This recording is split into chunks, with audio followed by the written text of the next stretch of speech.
Serial शादी मुबारक में नंदिनी दरअसल जितनी सीधी दिख रही है, जितनी सीधी नजर आ रही है, वैसी बिल्कुल नहीं है। नंदिनी दरअसल चल रही है बहुत बड़ी चाल और वो केटी को फिर से अपनी जिंदगी में लाना चाहती है, उसकी जिंदगी में दाखिल होना चाहती है और चाहती है कि बेटे के जरिए, इमोशन के जरिए वो केटी को खुद को माफ करने के लिए कहे। जी हाँ, आज का शो, आज का शादी मुबारक काफी बड़ा ट्विस्ट लेकर आएगा। आज के एपिसोड में आप देखेंगे कि यहाँ पर केटी के सामने सच आ जाएगा कि जिसका कॉन्ट्रैक्ट लिया था उन लोगों ने, शादी मुबारक कंपनी ने, जिसकी शादी कराने वाले थे, वो कोई और नहीं, वो नंदिनी है। और नंदिनी यहाँ पर केटी को अपनी जिंदगी में फिर से वापस पाना चाहती है।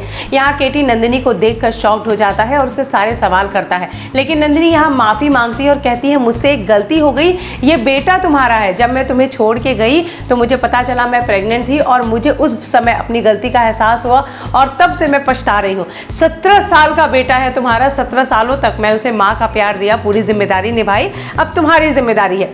यहाँ पर केटी की माँ थोड़ा पिघल जाती है, उन्हें लगता है ये उनका पोता है, उनके घर का चिराग है, ये केटी का अंश है, तो क्यों ना केटी फिर से अपना ले, क्योंकि केटी वैसे भी बहुत अकेला है। लेकिन यहाँ पर केटी इस बात के लिए तैयार नहीं होता। जब नंदिनी ये सारी बातें करती है तो यहाँ पर प्रीति और कुसुम भी होते हैं और कुसुम को लगातार लगता है कि नंदिनी झूठ बोल रही है, धोखेबाज है।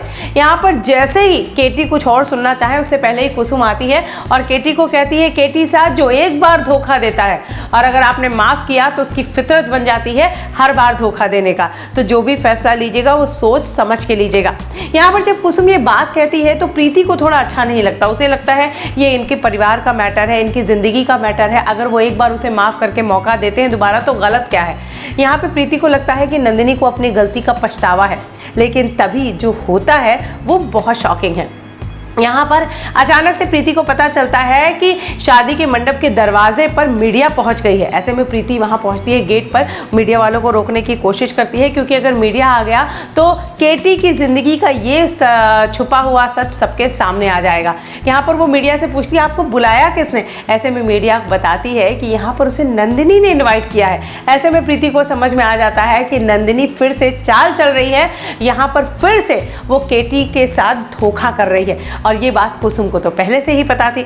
आप देखेंगे नंदिनी यहाँ बहुत सारे इमोशन लाती है। उसका बेटा केटी का पैर पकड़ लेता है और कहता है पापा मुझे माफ़ कर दीजिए, मेरी क्या गलती है, माँ ने जो किया उसकी सज़ा मुझे क्यों मिलनी चाहिए, ब्ला ब्ला बहुत बातें होती हैं। यहाँ पर बेटा कहता है कि मुझे एक हैप्पी फैमिली चाहिए। आने वाले एपिसोड में जिस तरह का ट्विस्ट कल से मेकर दिखा रहे हैं, शायद ऐसा हो सकता है, शायद कि केटी यहाँ पर बेटे को पूरे परिवार का सुख तो देगा, उसे माँ भी मिलेगी, दादी भी मिलेगी, दादू भी मिलेंगे, चाची चाचू सब मिलेंगे यहाँ पे। दरअसल केटी यहाँ पर जब नंदिनी उसे सिंदूर देगी मांग भरने के लिए, तो केटी वो मांग भर देगा प्रीति की और कहेगा कि उसके बेटे को माँ मिल गई है।